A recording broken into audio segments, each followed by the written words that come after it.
Bem-vindos a mais uma edição de Para Cá dos Montes. Hoje vamos voltar a ter um programa especial dedicado à ameaça pandémica que alastra sobre o nosso globo, sobre a humanidade. Vamos tentar perceber sobre mais 3 pontos de vista como é que está a ser feita a luta e como é que a região está a encarar este problema. Vamos falar com o Presidente da Câmara Municipal de Tabuaço, Carlos Carvalho, que é também o Presidente do Conselho da Comunidade da ACES Douro Sul.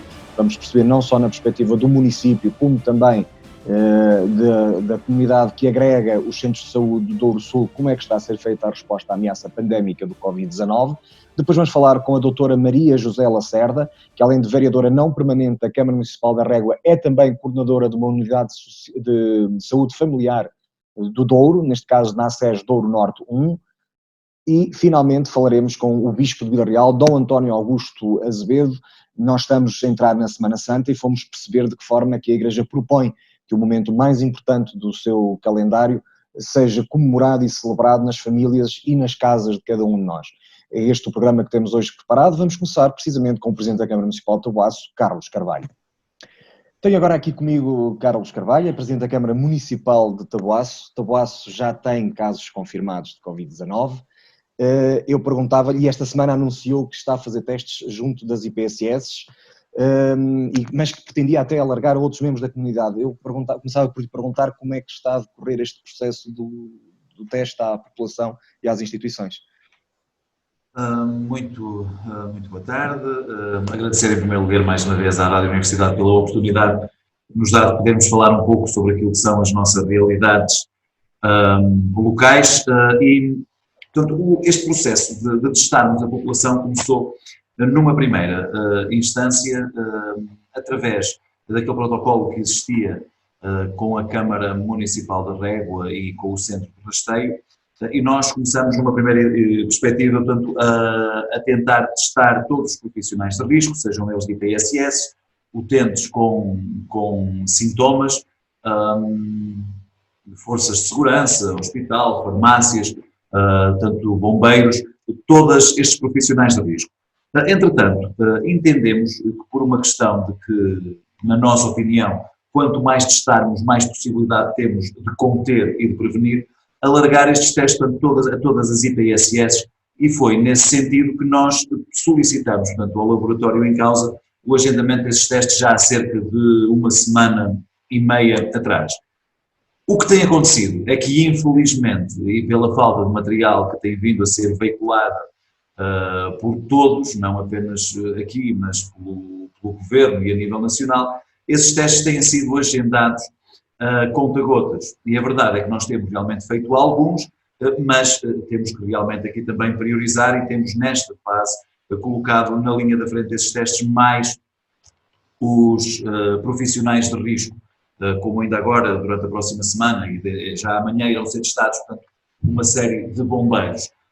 Entretanto, o próprio Governo manifestou esta disponibilidade e esta vontade na estratégia também de testar os lares todos a nível nacional. A verdade é que, atendendo a todos estes constrangimentos que existem da falta de material, eu não acredito que esta realidade se vá verificar num espaço temporal breve, como nós pretendemos e como nós exigimos.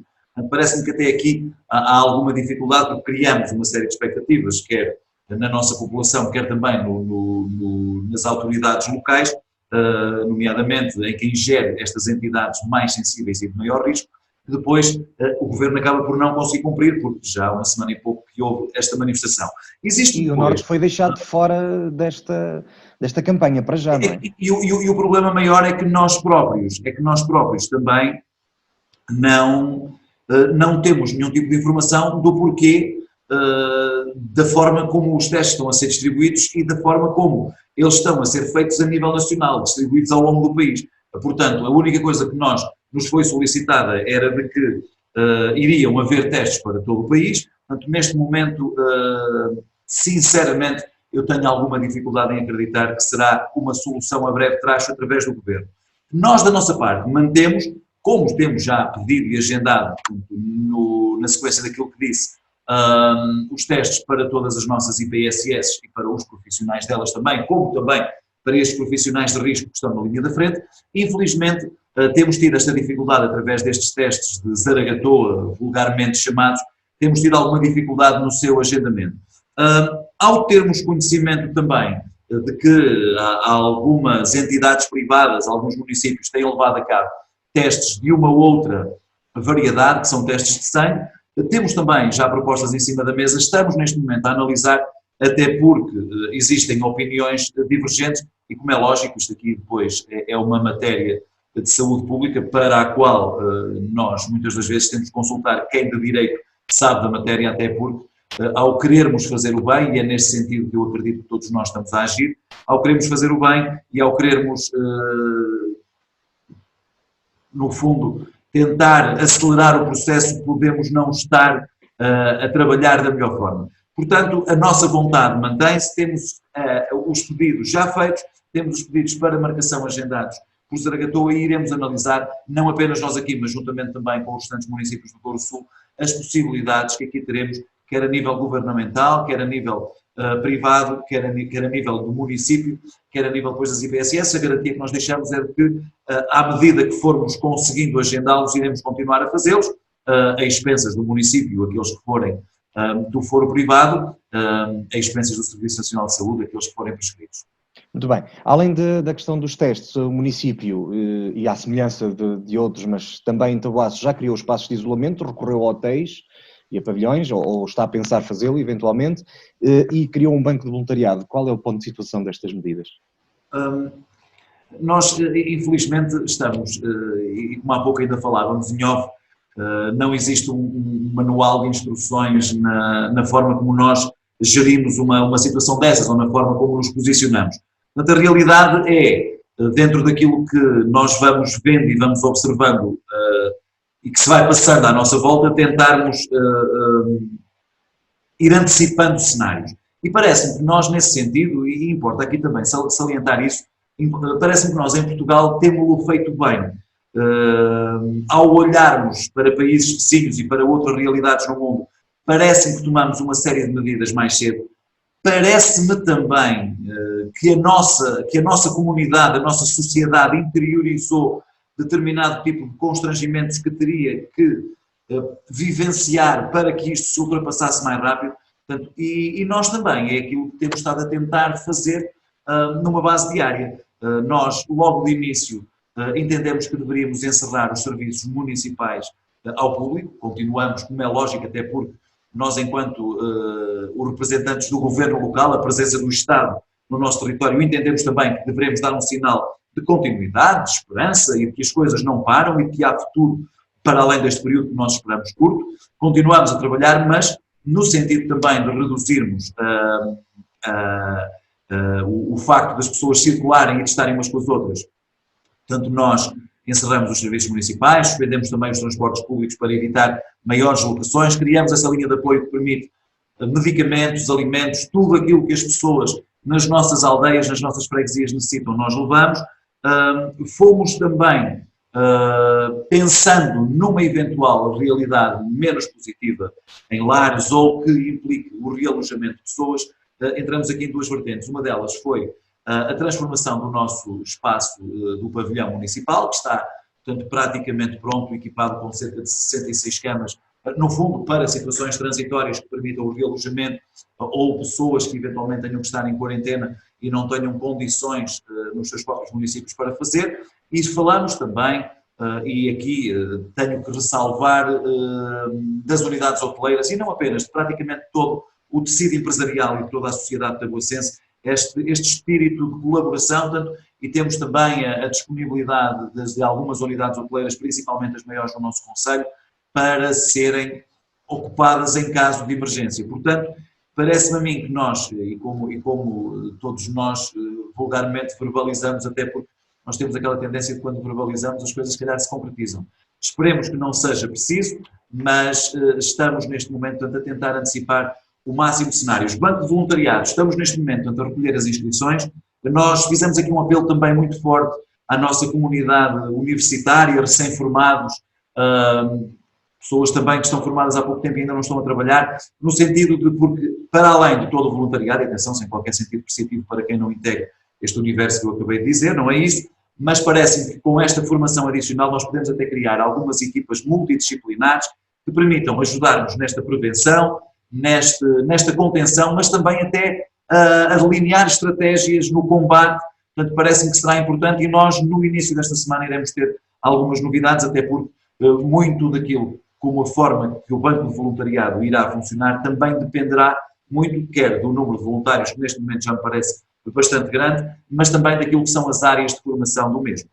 Carlos, há pouco falou no tecido empresarial, qual é, ou já há perspectivas do impacto económico de todo este encerramento?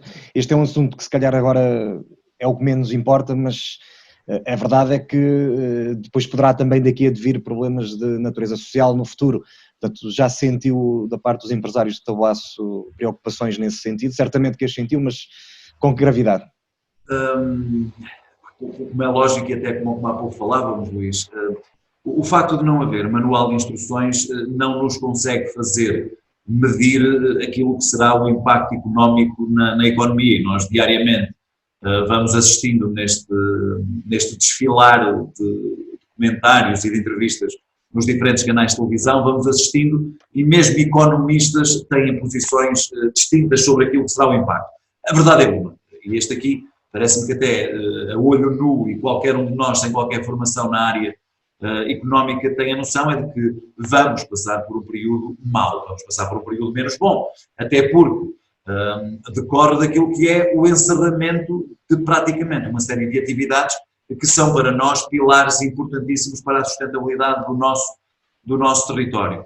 A parte agrícola, naquilo que é o seu trabalho diário, acaba por ter o benefício de não interromper os trabalhos, e ainda bem que assim é, mas depois, como é lógico, isto pode acabar por se refletir naquilo que é o escoamento dos produtos vitivinícolas e tudo aquilo que são os derivados de maçã, de castanha, tudo aquilo que são os derivados. Poderá haver aqui quebras de consumo ou até de exportação, no sentido de autorizarem as exportações que podem realmente criar este problema. Agora, existe uma outra área no nosso concelho, que é a parte turística, onde está em franco crescimento, que irá ter um sério problema, pelo menos naquilo que é o imediato. Até porque as pessoas estão a cancelar, estão a não vir, e eu acredito que este período, infelizmente, se vai estender um bocadinho mais do que aquilo que seria desejável ou do que seria expectável.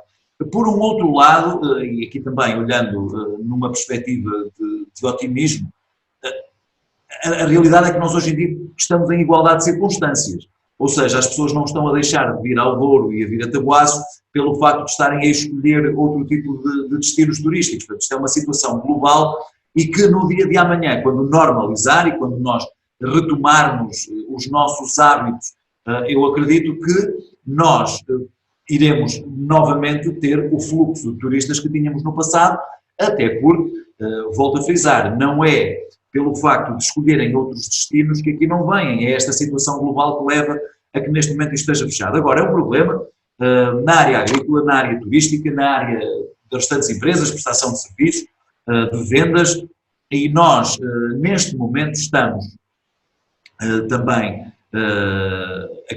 criamos uma linha de apoio, portanto, no fundo, para as empresas também, para as tentar direcionar para as sucessivas medidas que o Governo vai apresentando, de forma também a tentar minimizar este maior impacto que possa ter, e temos também já aqui delineadas uma ou duas estratégias, porque, e na sequência daquilo que o Luís dizia há pouco, se calhar neste momento será o menos importante, mas nós também temos que ter a percepção de que não podemos pensar só a uma velocidade, nós temos que ter aqui diferentes pistas para as quais olhar, e como é lógico a questão clínica, a questão da patologia hoje em dia é fundamental, porque o que importa é o nosso bem-estar, é a nossa sobrevivência, mas amanhã, aquilo que preocupa 95% da nossa população, quando se começar a diluir, como nós esperamos, e como nós esperamos que seja com a maior brevidade possível, as outras preocupações irão ocupar um espaço que hoje em dia é ocupado por este.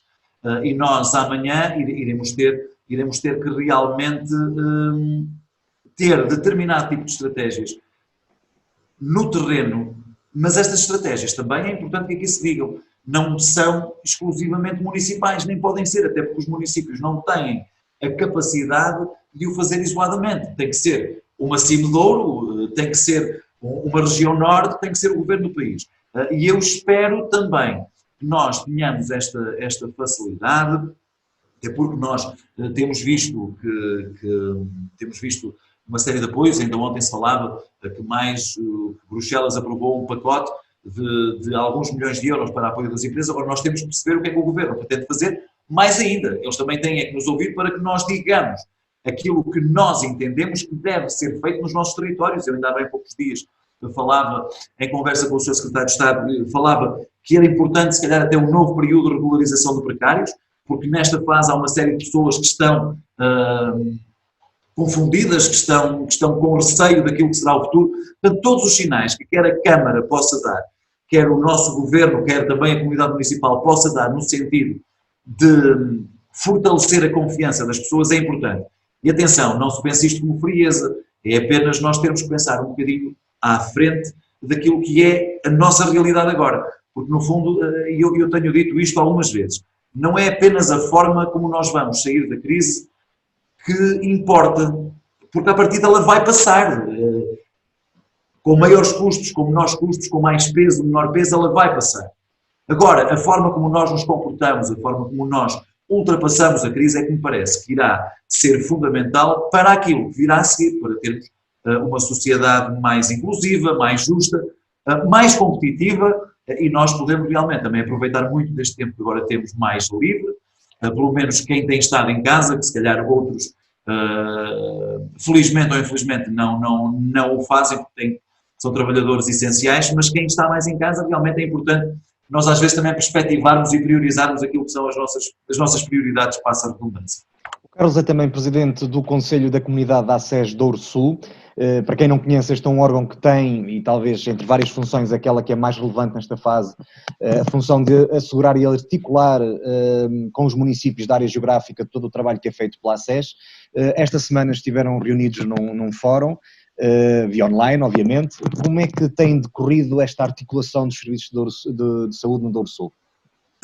O fórum onde estivemos não era do ACES, foi o fórum onde eu participei a convite do Fórum Saúde 21, onde se falou, portanto, e aí eu aproveitei para falar da realidade do Douro Sul. A articulação tem sido perfeita, não se pode dizer, porque perfeita teria que obrigatoriamente fazer com que tudo resultasse bem, infelizmente assim não é. Mas aquilo que eu quero aqui transmitir é que não parece que os constrangimentos que hoje em dia existem nos serviços de saúde se devam à vontade política dos 8 municípios que integram este ACES.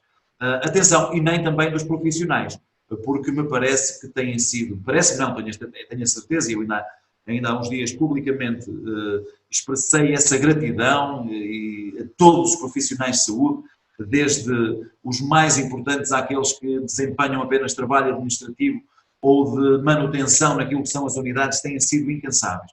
A articulação tem sido fantástica, o grande problema depois é toda a logística que existe à volta, e se nós já no passado vislumbrávamos que a nossa realidade era uma realidade difícil, que o Douro Sul e os equipamentos, os serviços, o pessoal, que era uma realidade que não era satisfatória àquilo que nós entendemos ser digna da qualidade das nossas populações, numa fase destas, em que as coisas se aceleram, se precipitam, isso ainda é pior. Agora, o que é importante é que nós temos estado todos a tentar puxar para esse mesmo lado, e basta apenas a título de exemplo a constituição das ADCs no ACES Douro Sul, portanto foram em Lamego, em Moimenta da Beira e em São João da Pesqueira, numa perspectiva geográfica que nós entendemos e concordamos, até porque nós não temos de ter as coisas à nossa porta, nós temos de ter as coisas de forma que elas sirvam o maior número de pessoas da melhor forma possível, e esta perspectiva territorial que nós temos de ter.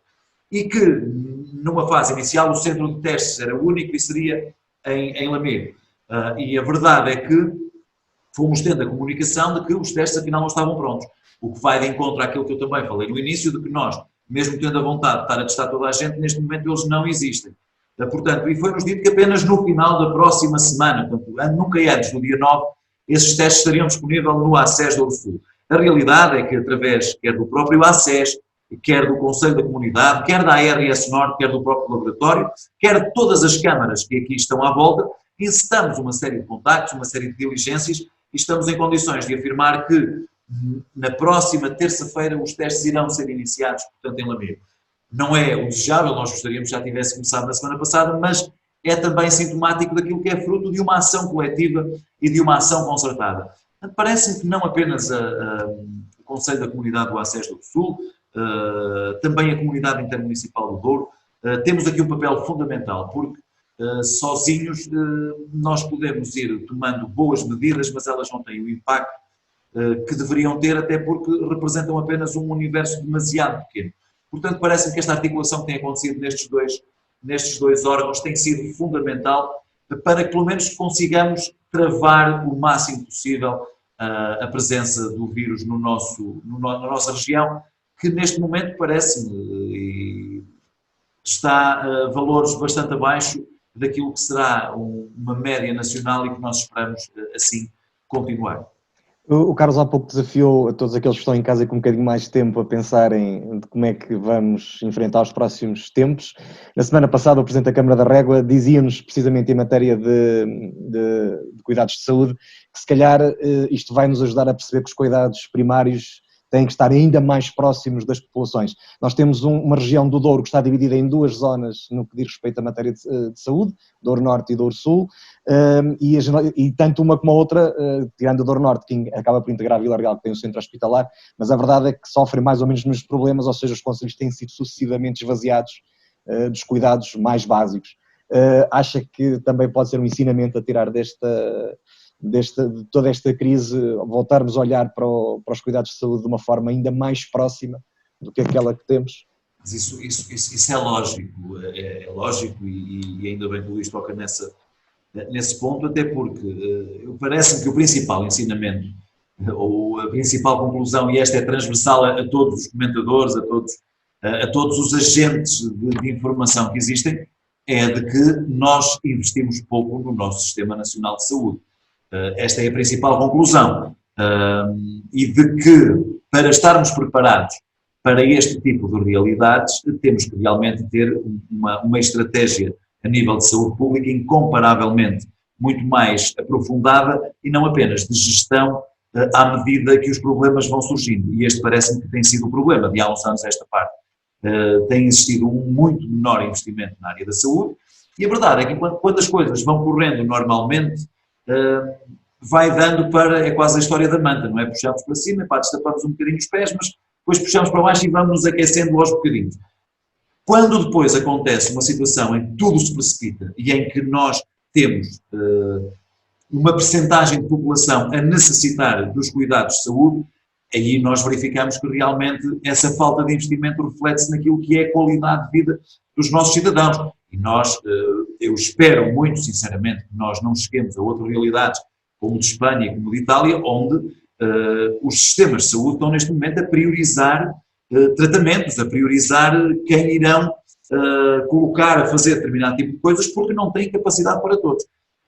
E isto é realmente um ensinamento que nós daqui devemos tirar, e muitas das vezes, quando estabelecemos ou quando delineamos orçamentos de Estado e investimentos, temos que realmente canalizar uma estratégia, ou a estratégia da saúde pública tem que ter esta vertente claramente acentuada, até porque uma das coisas que nós verificamos neste momento, e que pelo menos que vamos ouvindo, é de que toda a gente está com medo de ir a um centro de saúde por ter uma outra doença qualquer ou por ter um outro problema qualquer, no sentido de não sobrecarregar, no sentido de não, ou de eventualmente não ser contagiado.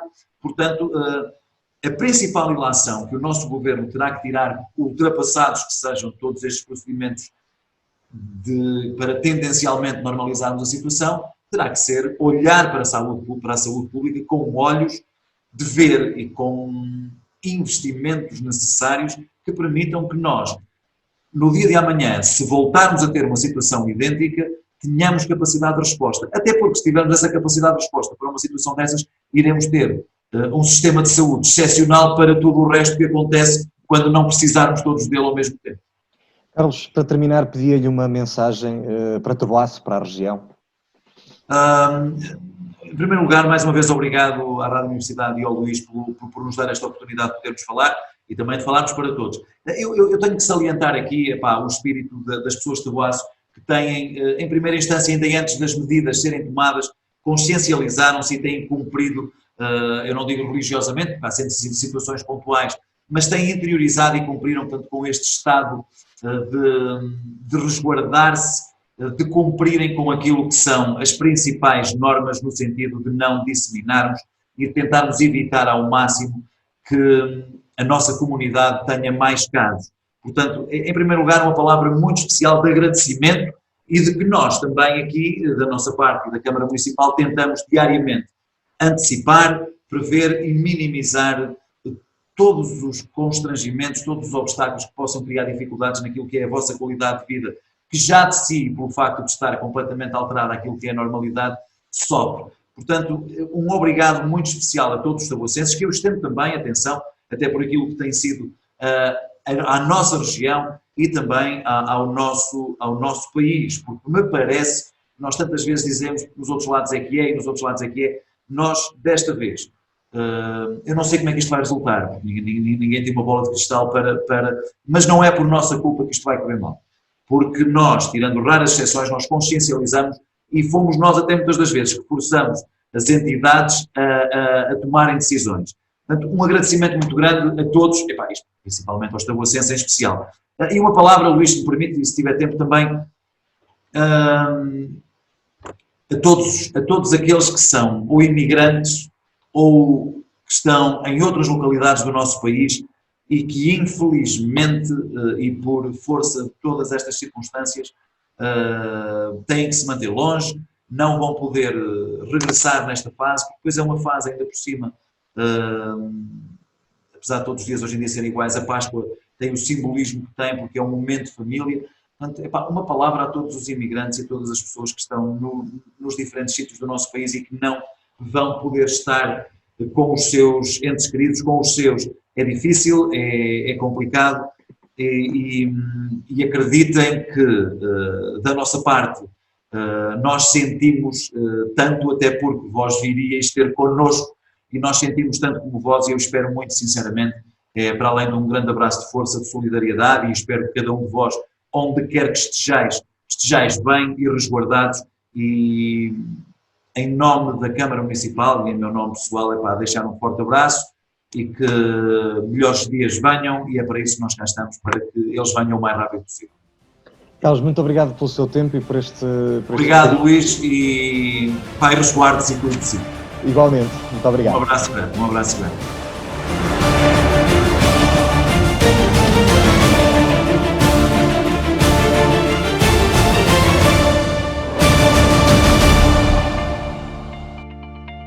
Quando tosse ou espirra, liberta gotículas que se depositam nas superfícies. Por isso, deve limpá-las ou desinfetá-las com a maior frequência possível, especialmente corrimões, maçanetas, interruptores e botões de elevadores. Comece por lavar as mãos, coloque luvas e roupa protetora, lave a superfície com água e detergente e depois aplique água com lexívia. Para 4 litros de água, junte 5 colheres de sopa de lexívia. Deixe atuar durante 10 minutos, enxague-o com água quente e deixe secar. No final, retire as luvas e volte a lavar as mãos. Estes equipamentos de utilização única devem depois ser descartados, os outros deverão ser limpos e desinfetados para poderem voltar a ser usados em segurança. Os móveis e alguns equipamentos também poderão ser limpos com toalhetes umedecidos ou com desinfetante ou álcool a 70%, mas sempre com uma limpeza prévia com água e sabão. As casas de banho devem ser lavadas e desinfetadas com produtos de limpeza mistos que tenham detergente e desinfetante. Seja um agente de saúde pública.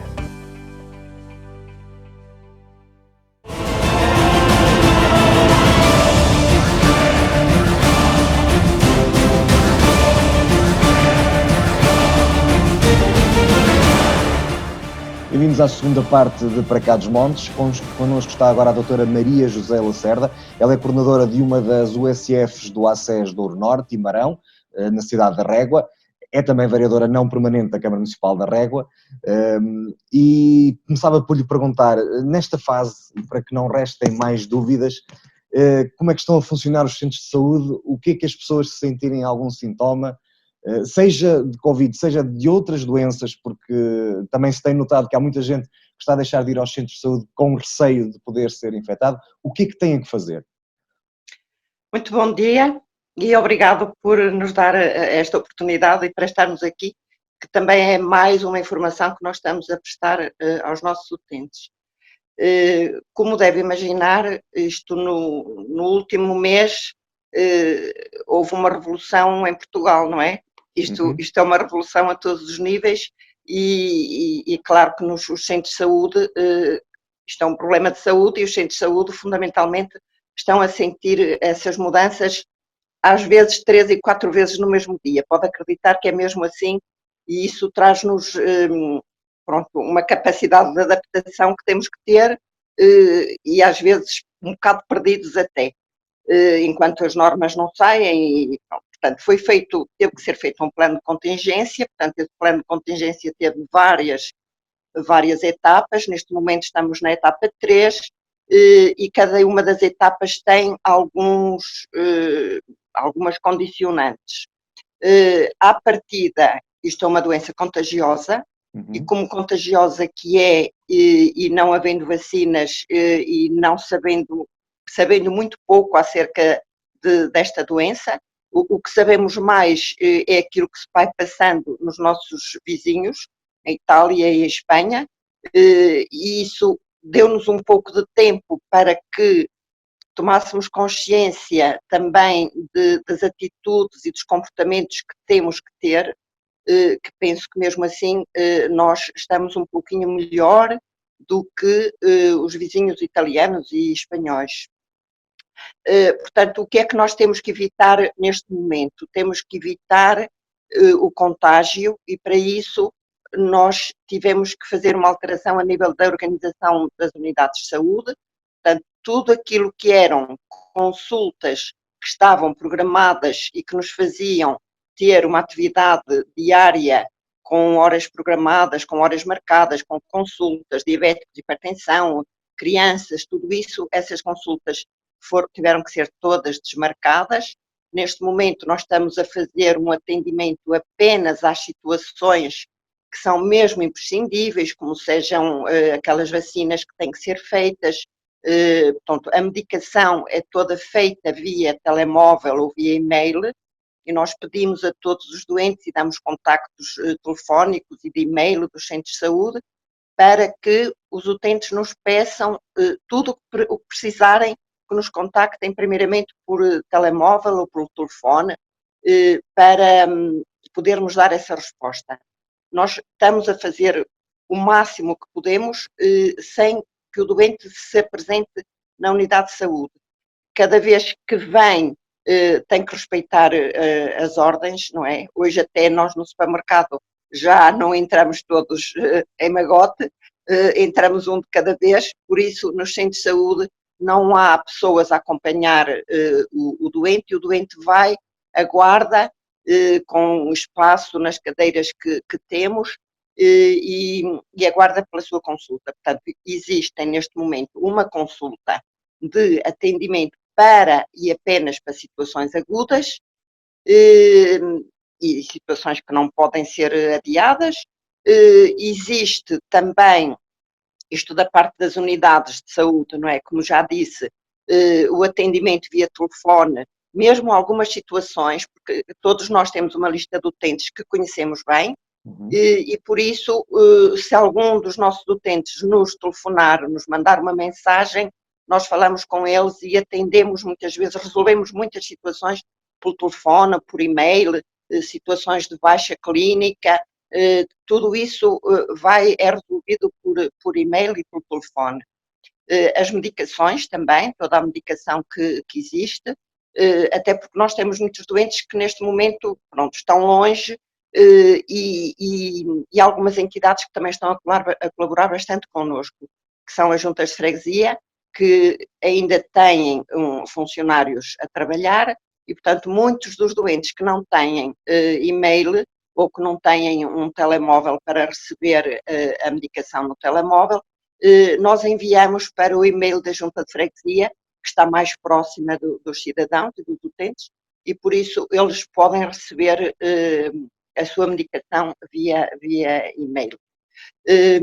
Depois, portanto, isto é o que nós fazemos, portanto, durante os fins de semana as unidades de saúde estão fechadas, mas há uma consulta de atendimento, como existiu sempre, que neste momento funciona apenas das 8 às 20, isto no Centro de Saúde da Régua e nos outros locais também, e existe também no Centro de Saúde da Régua um espaço próprio apenas para situações ligadas a Covid, portanto, ao coronavírus. Portanto, todas as situações de infecções respiratórias superiores, com tosse, com dores de garganta, com febre ou não, porque nós verificamos nesta altura que muitas situações não se apresentam com febre, e há até outros quadros clínicos que também já estão reconhecidos como sendo Covid positivos, como seja, por exemplo, a ausência de cheiro e paladar.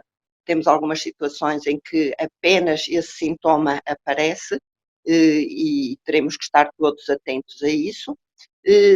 Mas fundamentalmente tudo o que é dor de garganta, tosse, às vezes, pronto, e também aquelas situações em que as pessoas já tiveram um contacto com outras situações positivas. Felizmente nós, na Régua, não temos ainda muitas situações positivas, tem sido feito um trabalho bastante intenso e muito próximo e quase que obsessivo acerca deste tema, não é? E para evitarmos que realmente a situação e o vírus se propague de uma forma incontrolável na nossa região e no nosso concelho também. E essa pode ser a chave para o facto de não terem detectado muitos casos. Portanto, a Régua foi um dos concelhos que já testou todas as IPSS e todos os seus funcionários, não é verdade? Já testamos bastantes utentes. Neste momento, a situação também, portanto, a partir da etapa 3 e da etapa 2, que é aquela fase de mitigação em que já o vírus está perfeitamente instalado na comunidade, portanto, temos que ter mais cuidados e, neste momento, nas unidades de saúde, em todas as unidades de saúde, os utentes podem ter acesso ao teste de uma forma mais próxima, não é? Porque realmente a Saúde 24 fez um trabalho hercúleo, mas assim, ninguém estava a contar com uma situação assim. Nenhum país está preparado para dar resposta a uma situação de um vírus desta natureza e da forma como se tem apresentado. E nós temos o exemplo dos outros países ao lado que realmente são situações extremamente graves e que é muito difícil de controlar. Em conjunto com isto, nós também sabemos, e a partir de determinada altura, houve bastante vigilância perante todas as pessoas que vinham, imigrantes que vinham para Portugal, e todos foram conhecidos porque os presidentes de junta tinham conhecimento mais próximo dos seus cidadãos daquela zona e, portanto, todos foram aconselhados a ficar em casa e a fazerem o isolamento. Eu telefonei a alguns e vi alguns porque realmente era fundamental. Preocupa o facto da Direção-Geral de Saúde e as autoridades terem determinado o fim do isolamento profilático obrigatório às pessoas que entravam no nosso país? Cada vez são menos, mas continuam a entrar. Cada vez são menos, cada vez, exatamente, todos eles podem trazer o vírus, mas o vírus também já está espalhado cá, não é? Também já nós estamos numa fase em que existe vírus. Agora, eu acho que essas pessoas têm todas que ter cuidado e devem manter, eu acho que devem manter isolamento, porque se um indivíduo chega a uma localidade em que não há ninguém que tenha tido o vírus positivo, e se esse vem da Suíça ou de França ou de Itália, ele obrigatoriamente, eu acho que tem, em consciência, ele tem que se isolar e não tem que andar a cumprimentar os amigos todos e a fazer uma festa com os amigos, não é? Aliás, todos nós neste momento devemos estar ao máximo em isolamento. Perguntava-lhe agora sobre os equipamentos de proteção. Em primeiro lugar, tem-se falado bastante sobre a sua escassez. Perguntava-lhe se tem sentido essa escassez. E em segundo lugar, fala-se da questão das máscaras. Cada vez mais está na ordem do dia a decisão sobre se elas devem ser usadas ou não. Tem havido algumas soluções que não correspondem às máscaras que deveriam ser as mais adotadas, com soluções em pano. Qual é a sua opinião sobre este assunto? Pois, em relação às máscaras, pronto, a partir do momento em que todos nós temos que sair e temos que ir ao supermercado uma vez, 2 vezes por semana, isso é inevitável. Realmente, havendo uma disseminação na sociedade, eu não sei quem é que está ao meu lado no supermercado, embora eu esteja a uma certa distância, mas não sei quem é, nem sei se já teve contacto, nem sei se tem alguém em casa que esteja positivo, não faço ideia. Portanto, como medida de proteção, eu penso que é muito importante usar uma máscara quando se vai fora. Aliás, nós no nosso serviço usamos máscara sempre, o tempo que estamos no serviço estamos com máscara, e por isso, embora estejamos às vezes num gabinete a passar medicação, a fazer um registro, a fazer um trabalho numa plataforma, porque temos imenso trabalho, sem doentes temos muito trabalho para fazer, temos que fazer o contacto telefónico para os doentes que estão positivos ou que estão com suspeita de e que estão no domicílio a aguardar o resultado de um teste, por exemplo. Pronto. Agora, o que é muito importante é que nas unidades de saúde, os médicos, os profissionais de saúde, tenham conhecimento da situação e do resultado dos testes que se vão fazendo, não é? Porque até aqui havia muitas pessoas que até poderiam fazer o teste particularmente, ou porque não estaria disseminado da forma que está agora, a possibilidade de fazer o teste, mas a partir deste momento, se eu souber que há um caso positivo numa família, o familiar que vive lá e que teve contacto enquanto esse doente não está isolado, telefona para o seu médico de família e recebe o teste no telemóvel e vai fazer. Portanto, não penso que neste momento está tudo facilitado, apenas as pessoas devem ter conhecimento e a sensibilidade e a consciência de que não é preciso ficar muitas vezes à espera da tosse, mas se tiver um contacto com um caso positivo e foi um contacto próximo, também nós não podemos ser fundamentalistas quer dizer, porque se o meu vizinho está positivo eu não tenho que estar, não é? Porque ele vive na casa dele e eu vivo na minha. Claro. Portanto, isto às vezes também não é preciso irmos tão longe e termos alguma calma, porque isto não é assim tão transmissível pelas paredes, não é? Claro. Diga-me, doutora Maria José, o que é que acha que vai acontecer, na sua opinião, enquanto médica, o que é que acha que pode acontecer nas próximas semanas? Partilha de um certo otimismo que se vai instalando de que as coisas estão a evoluir no sentido positivo, ou acha que ainda vamos ter algumas semanas duras pela frente? Olha, eu tenho muito medo das semanas duras que possam vir. E eu acho que todos nós temos alguma coisa do nosso lado que poderemos evitar que isso aconteça. E eu farei tudo, enquanto pessoa, farei tudo para que realmente não estejamos, ou não cheguemos a uma situação como os nossos vizinhos espanhóis e italianos. É assim, tudo começa por a pessoa ficar isolada. Tudo começa por aí. Porque eu posso estar muito cansada de estar em casa e de não poder. Eu estou numa situação, nesse aspecto, por um lado, um bocado favorecida, porque realmente eu tenho que ir trabalhar todos os dias e a minha vida praticamente está agora como estava há 2 meses atrás, não é?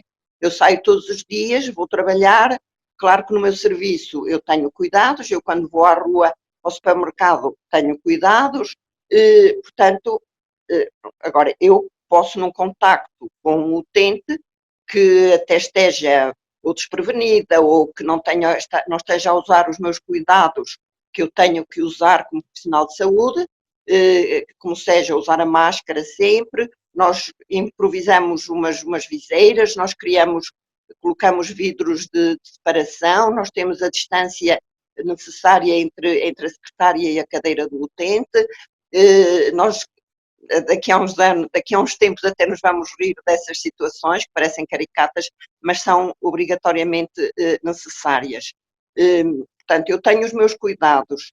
E se toda a gente tiver esses cuidados, eu acho que nós vamos sair bem.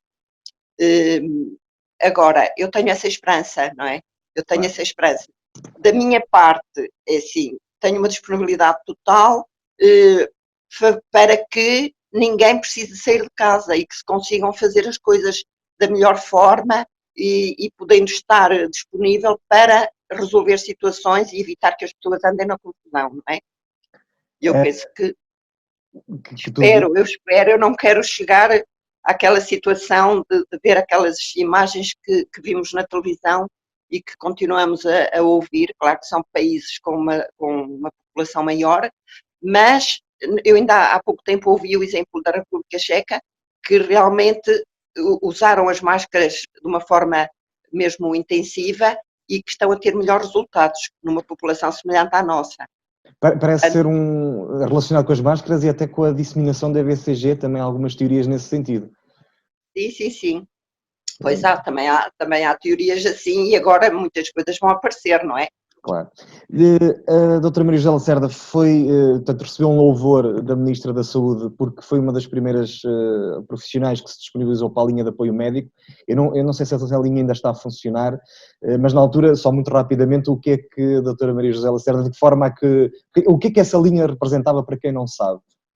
Olha, essa linha, portanto, eu entrei nessa linha porque recebi um e-mail da RS Norte, de uma colega que está lá na assessoria, que até fomos colegas de curso, e recebi um e-mail que ela mandou para toda a gente a pedir voluntários para a linha de apoio ao médico. E eu disponibilizei-me, portanto, nós tínhamos que fazer isso num horário que não coincidisse com o nosso horário de serviço. Portanto, eu disponibilizei-me em alguns dias da semana, das 8 da noite às 2 da manhã, para estar nessa linha de atendimento. O que é que nós tínhamos que fazer? Tínhamos que atender as chamadas que recebíamos da Saúde 24 e depois tínhamos uma listagem de contactos telefónicos dos hospitais de referência, desde o Curri Cabral, ao Santo António, ao São João. Na altura, quando começou, havia o Curri Cabral praticamente e poucos mais, e havia, depois mais tarde entrou o Santo António, São João e Braga, entraram outros hospitais. Portanto, nós depois, mediante isso, tínhamos que fazer um contacto com os colegas do hospital. Eu também tenho que dar um louvor ao Dr. Fernando Maltês, do Hospital Curri Cabral, porque realmente foi uma das pessoas que me atendeu quase sempre que eu tinha algum problema e ligava, porque nós atendíamos telefonemas de toda a parte do país, não é? E esses telefonemas no início vinham muito da zona de Lisboa. Portanto, e foi uma pessoa que atendeu sempre, à hora que fosse, à 1 da manhã, 2, para que nós tirávamos as nossas dúvidas e depois para podermos também encaminhar o utente.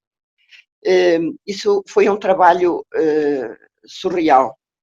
Eu posso lhe dizer que às 8 horas começava a tocar o telefone e tocava, e eu acabava de atender uma chamada e tocava outra vez, e acabava de atender uma chamada e tocava outra vez.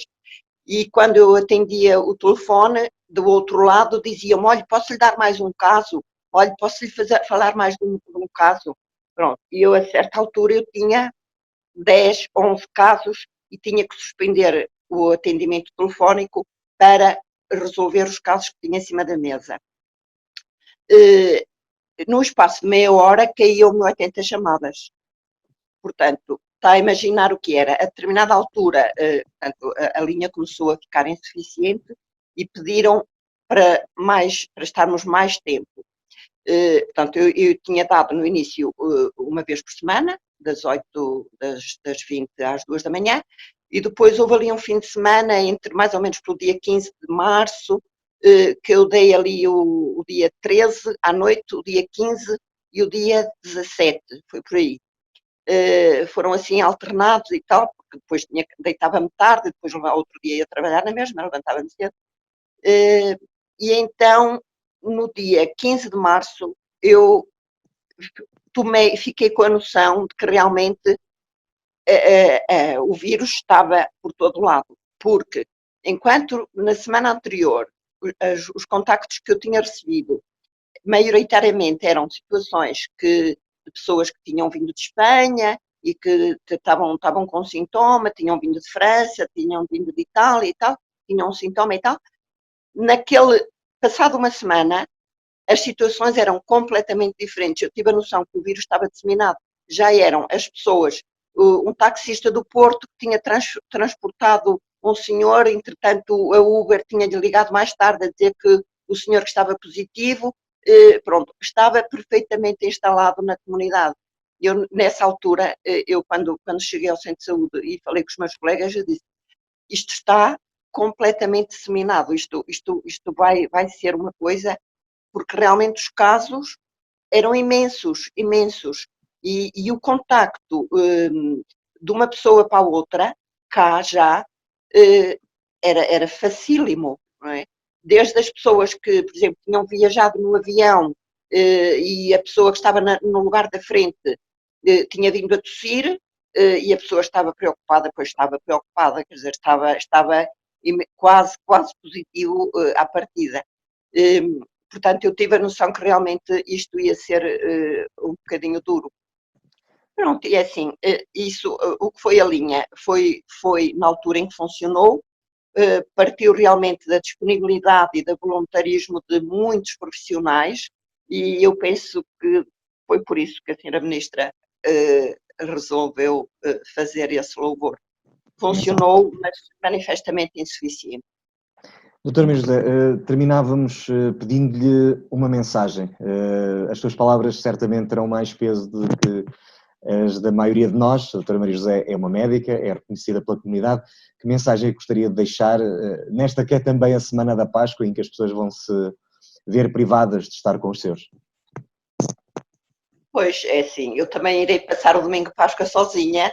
Se não estiver a trabalhar, vou passar o domingo em casa, porque tenho família, logicamente, mas são pessoas, tenho uma grávida na família, tenho pessoas idosas na família, portanto eu não vou arriscar estar com eles, porque eu estou a trabalhar todos os dias e hoje estou bem, mas daqui a 2 ou 3 dias eu posso ter uma dor de garganta ou uma tosse e poderei ter que fazer um teste e poder estar positiva para o vírus. Portanto, eu não vou arriscar estar com eles, irei estar sozinha também. Depois, eu acho que realmente todos temos que fazer a nossa parte, e a nossa parte é continuar no isolamento, por muito que nos custe, é manter as medidas de higiene que todos temos que manter, desde o lavar muito bem as mãos, que é fundamental, porque nós, inconscientemente, nós mexemos em muita coisa, pegamos em tudo, portanto, não sabemos quem passou antes, portanto, isso é fundamental. Neste momento, de facto, usar a máscara, penso que é muito importante, porque mesmo quando vamos ao supermercado ou quando estamos a trabalhar, logicamente que sim.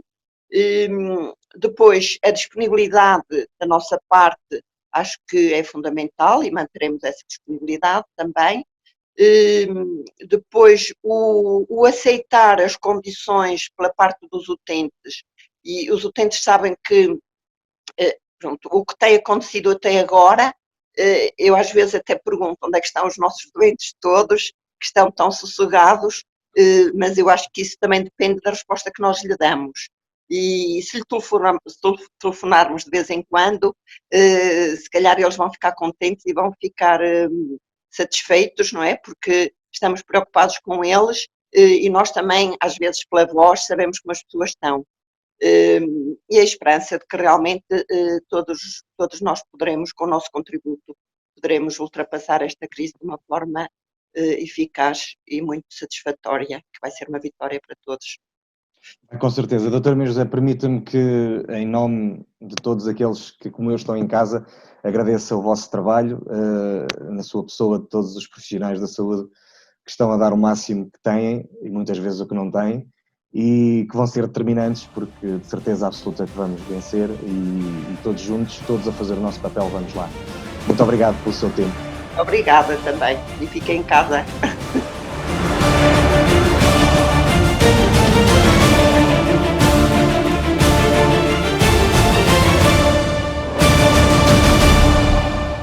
Há que proteger quem sempre nos protegeu e quem está menos protegido. Os nossos pais, os nossos avós, quem tem as defesas em baixo.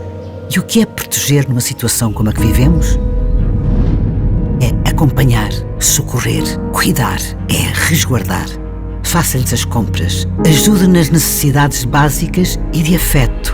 Proteja-se a si e aos outros. Vamos recuperar e assegurar o futuro de cada um. O nosso futuro. O futuro de Portugal. Um conselho da DGS.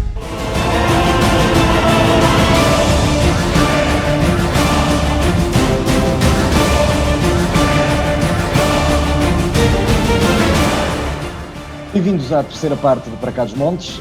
Temos nesta terceira parte connosco o Bispo de Vila Real, Dom António Augusto Azevedo. Muito boa noite, muito obrigado por ter aceito o nosso convite e por se ter disponibilizado por videoconferência para estar também nesta edição de Para Cá dos Montes. Eu começava por lhe perguntar, nós estamos na Semana Santa, talvez a parte mais importante, ou o momento mais importante do calendário da comunidade católica, mas que este ano se vê na impossibilidade de participar e de conduzir as celebrações que são normalmente associadas a este momento. Como é que pretende, ao nível da Diocese, garantir que os fiéis poderão acompanhar as celebrações e comemorar a Páscoa com a importância que merece? Muito obrigado pelo convite, é um gosto estar aqui novamente no vosso programa e falar para todas as pessoas. É bem verdade que a Páscoa, a Semana Santa, que culmina na Páscoa, é o momento central num ano no cristianismo e no nosso meio, ainda por cima, cheio de tradições. Há tradições muito bonitas, muito fortes, muito marcantes. Agora, de facto, também a nossa Páscoa é afetada por esta pandemia que nos coloca tantas condições, tantos condicionalismos em todos os aspectos da vida. Não só aqui, no nosso meio, como no país, como no mundo. E, portanto, naturalmente que as celebrações habituais vão ser afetadas. Isto é, não vai ser possível celebrar com as comunidades, com a presença das pessoas. A celebração terá de ser bem diferente. Mas eu gostava de dizer, em primeiro lugar, que vai haver Páscoa. Isto é, vai haver Páscoa, mas uma Páscoa celebrada nestas condições. Evidentemente que haverá celebrações, digamos assim, mais reduzidas ou privadas, com um padre, uma pessoa, ou com um bispo na sua catedral. Isso está autorizado, isso é recomendado. E, naturalmente, que hoje, felizmente, dispomos destes meios, como é a televisão, e, portanto, em muitos casos haverá transmissão televisiva para o país. Noutros casos, como é o nosso da Diocese de Vila Real, haverá transmissão nas várias plataformas, na internet, no Facebook, no YouTube, etc. Mas transmissão em direto. Ou seja, as pessoas, e uma maioria, sobretudo gente mais jovem, nas famílias têm acesso a esses meios e, portanto, pode perfeitamente, a essa hora, acompanhar as celebrações. Naturalmente, com o mesmo espírito de oração. E, além disso, há ainda uma terceira alternativa, que são propostas que a Diocese também está a elaborar. Também já uma outra proposta fora da Diocese, mas propostas que vão também chegar às pessoas, atempadamente, para elas próprias poderem fazer uma celebração familiar. E, portanto, em cada um dos dias da semana, na quinta-feira santa, na sexta, no sábado e também no domingo, haverá a possibilidade da própria família, que é importante lembrar, e às vezes estes momentos mais difíceis ajudam digamos assim, a relembrar algumas coisas esquecidas. A família é a primeira comunidade cristã. E antes de haver igrejas, celebrava-se em casas de famílias. Portanto, desta vez terá que ser um pouco assim, não é? Portanto, teremos estes meios, que são os possíveis, para as pessoas poderem celebrar a Páscoa. Naturalmente, com um ou outro sinal exterior, como seja, e nós da Diocese eu sugeri, e aproveito para lembrar esse convite a todos, que na noite da Páscoa cada pessoa ponha velas à sua janela para assim iluminar com a ressurreição de Jesus à noite, também as trevas em que estamos um bocadinho envolvidos, e depois, no domingo de Páscoa, nas igrejas, ao meio-dia, tocarem os sinos com um toque festivo, para que também, no meio deste silêncio, não é, em que estamos, ressoa um pouco mais esta notícia da ressurreição de Jesus. É um pouco que estamos a pensar, será uma Páscoa diferente, mas será a Páscoa. Uma das manifestações mais comuns e que todos reconhecem é o compasso, o tradicional compasso, portanto o Cristo ressuscitado que visita as casas das pessoas. Este ano, naturalmente, tal não será possível, o que de alguma forma também acaba por ser uma das pequenas tradições que se perde assim. Sim, de facto, é uma grande tradição, é uma tradição muito bonita, não é? Mas toda a gente compreenderá, não é? Que no atual estado de emergência em que estamos, não é? É muito recomendável que não haja nenhum gesto que possa, digamos assim, pôr em perigo um pouco a saúde das pessoas. E tem que haver todos os cuidados. E, portanto, o compasso dos moldes tradicionais não será possível, com grande pena, mas eu quase diria que às vezes, quando nós ficamos privados de uma coisa que gostamos tanto e que damos tanto valor, se calhar essa é uma altura para descobrirmos a beleza e a força das tradições. Portanto, o facto de não ser possível um compasso nos moldes tradicionais, de facto é uma pena, mas ajudar-nos ainda a dar mais valor a essas tradições. Evidentemente que tudo isso nos vai remeter para uma vivência mais interior, mais espiritual, se quisermos, da Páscoa.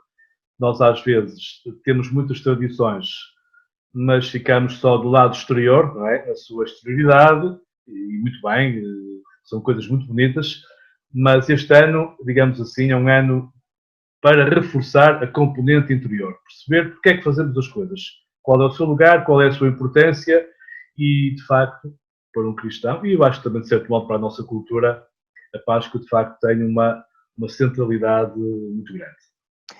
Falou nesse virar para dentro, nessa espiritualidade que cada um de nós tem que ter. É mais complicado neste período, já estamos com algumas semanas em que não há celebrações dominicais e não há celebrações, com exceção dos funerais, que infelizmente esses têm acontecido, e mesmo assim, de uma forma muito limitada, não sendo permitida que esteja muita gente. A verdade é que há muita gente que procura, por vezes na igreja, e procura nesta dimensão mais espiritual algum conforto nestes períodos mais difíceis. Como é que têm sentido as comunidades? Que informações é que lhes chegam? Como é que as pessoas estão a lidar com, não diria a ausência desta parte, mas a ausência da parte visível da presença da igreja, no fundo? Sim.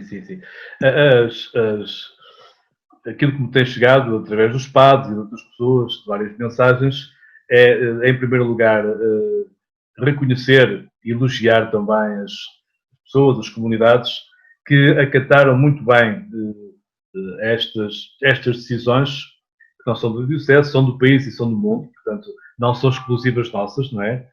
Nem são um capricho, são, isso sim, para defender valores mais importantes, como é o valor da vida, naturalmente, e o valor da saúde, e as pessoas entenderam isso muito bem, e eu devo aqui sublinhar esse aspecto. Mas, ao mesmo tempo, para todos nós, é uma pena e é uma privação muito dura, diríamos assim, o facto de não podermos ter a Eucaristia, pelo menos a Eucaristia com pessoas. É uma pena e é uma perda e uma falta muito forte para as pessoas, mas também para os próprios padres, não é? Estarem a celebrar uma missa sozinhos é uma experiência muito dura, não é? Muito dura estarem privados do convívio das pessoas. De qualquer forma, não podemos negar a objetividade das coisas, não é? Faz falta essa participação, faz falta para as pessoas, para a vida das comunidades, porque de facto a Eucaristia queiramos ou não, o grande ponto de encontro das comunidades e, portanto, tem um valor absolutamente insubstituível, mas esta é uma situação, Deus queira, será transitória e Deus queira que seja o mais rapidamente possível superável, não é? E, portanto, espero que logo que haja condições, as Eucaristias possam continuar. Mas também aqui, neste caso, eu acrescentaria o princípio que referia atrás, que é estarmos privados de um tesouro tão grande, de uma coisa tão importante para nós, se calhar também nos ajudará a pensar no lugar que isso tem nas nossas vidas. E eu diria, também partilharia melhor uma impressão e quase um desabafo que tenho ouvido de muita gente, que é hoje as pessoas estão a rezar mais nas suas casas, também têm mais tempo, e a Diocese também tem feito chegar algumas propostas de oração. Não tenho dúvidas nenhumas que mesmo sem a Eucaristia as pessoas estão a redescobrir muito mais esses hábitos de rezar em casa, acompanhar a Eucaristia também pela rádio, rezar o terço, ler a Bíblia, etc. A impressão, a sensação que eu tenho é que, de facto, essa dimensão espiritual está a ser muito mais valorizada. E isso era muito importante.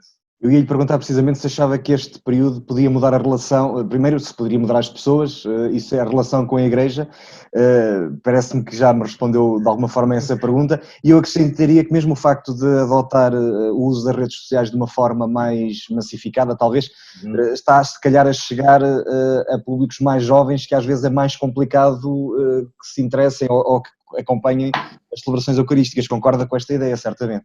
Sim, estou totalmente de acordo e aliás, eu quase diria para a Igreja foi digamos assim, um teste, digamos assim, num curtíssimo espaço de tempo, encontrar formas de chegar, nomeadamente às novas gerações. Por exemplo, no espaço do mês, nós tivemos que preparar catequeses online. Portanto, se as crianças ficaram em casa, foi preciso muito rapidamente encontrar aqui formas de fazer chegar algumas catequeses para que digamos assim, o percurso, o ano catequético também não fosse absolutamente interrompido. E quem diz a catequese diz propostas para as famílias, também atividades para os jovens. Portanto, a Igreja, digamos assim, quando digo Igreja, quero aqui também sublinhar o trabalho de muitos padres, de muitos organismos da Igreja, muitos movimentos, secretariados, etc., que têm feito um grande esforço para prepararem trabalhos, apoios, subsídios, para fazer rapidamente chegar às pessoas. E quase diria que num mês nós nestas coisas avançamos, se calhar, muitos anos. Portanto, foi um curso intensivo de renovação pastoral. E isso vai ficar, é um dos aspectos mais importantes que vai ficar para o futuro, sem dúvida. Falava há pouco de um conjunto de organizações, de entidades que estão um bocadinho à volta da Igreja. Há muitas IPSS sobre a alçada da Igreja, muitos centros sociais e paroquiais. Como é que tem acompanhado, no caso aqui do Distrito, essa realidade e as preocupações que estão na ordem do dia, uma vez que albergam aquele grupo da sociedade que estará, à partida, mais vulnerável a esta ameaça? Sim, essa é uma grande preocupação. De facto, nós temos no Distrito, e que neste caso é Distrito e Diocese, temos um grande número de instituições, nomeadamente com ERPs, com lares, com idosos. É uma grande preocupação. Eu tenho estado a acompanhar em contacto com as direções.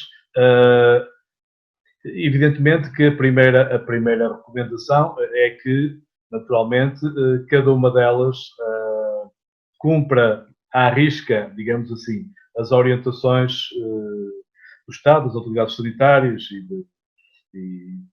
dos serviços sociais. Portanto, há regras, há procedimentos a cumprir que é importante não facilitar.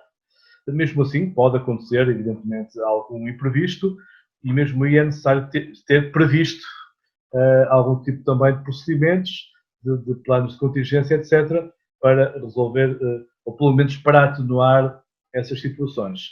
E aqui permita-me também uma nota muito importante, que é uma palavra dirigida às pessoas que dirigem e que trabalham nessas instituições, que estão a fazer um trabalho absolutamente notável, de grande coragem, de grande esforço, deixando as suas famílias, portanto, eu diria quase de grande amor ao próximo, e, portanto, quero aqui deixar para eles uma palavra de incentivo, também uma palavra de alguma conforto para as famílias. Eu percebo que as famílias estejam um bocadinho inquietas, porque há esta limitação de não poderem visitar já há algumas semanas os seus pais ou avós. É uma situação também humanamente muito dura, mas eu creio que todas estão muito conscientes de que isso é absolutamente necessário. E, naturalmente, a última palavra é para os próprios idosos que estão nesses lares, nessas ERPs, nós muito estimamos, não é? Se nos tiverem ouvido também uma palavra para eles, naturalmente que com muita paciência, e os idosos realmente têm também muita paciência, também com muita confiança e com muita fé em Deus, que eu sei que eles têm, vamos todos enfrentar esta fase e, se Deus quiser, ela há de ser ultrapassada e voltaremos todos à normalidade, ou pelo menos à normalidade possível. Uma das imagens que marcou a semana passada foi a do Papa Francisco a caminhar sobre uma praça de São Pedro vazia e silenciosa. É uma imagem que de alguma forma acaba por caracterizar os tempos que vivemos, que são tempos de confinamento, mas que ao mesmo tempo de união, numa vontade de vencer esta ameaça. Concorda com esta ideia e como é que viu essas imagens do Papa Francisco, que ainda para mais um Papa que gosta de estar rodeado de pessoas e só está bem no meio das pessoas? Sim, essas imagens foram muito fortes e ao mesmo tempo muito simbólicas, muito cheias de significado. E de facto, quem se habituou a ver aquela praça cheia, momentos festivos, momentos, digamos assim, de grande exultação e de grande celebração, as imagens impressionaram. Mas eu creio que o melhor comentário que se pode fazer àquelas imagens é que, em primeiro lugar, o Papa estava com todo mundo e todo mundo estava ali. Todo mundo estava ali. Portanto, não faço ideia do número digamos assim, de pessoas que estariam a acompanhar essa oração, mas seriam seguramente muitos milhões, e portanto, de algum modo, estávamos todos lá. E portanto, eu acho e espero que aquela bênção e aquela oração em que todos nos revemos, não é? Creio que teve um grande significado por um lado, e por outro lado também ajudou-nos a perceber melhor que se pode rezar mesmo assim, e nos ajudou a perceber melhor que, estando cada um em sua casa, podemos estar todos juntos de alguma maneira. E portanto a oração tem essa virtualidade. Quer dizer, não é necessário uma presença física para estarmos unidos espiritualmente. E aquela celebração, eu creio que também teve essa marca, não é? Sentir que estamos todos unidos, não só numa luta concreta, com empenhamento no resolver uma situação, mas estamos todos unidos no mesmo espírito, e eu acho que isso é muito importante. Até para as pessoas sentirem, sobretudo as que estão sós, e há pessoas que estão sós nas suas casas, sentirem que rigorosamente não estão sós. E eu creio que o Papa deixou muito clara essa imagem. Nunca a Praça de São Pedro, se calhar, teve tanta gente. Teve tanta gente, exatamente.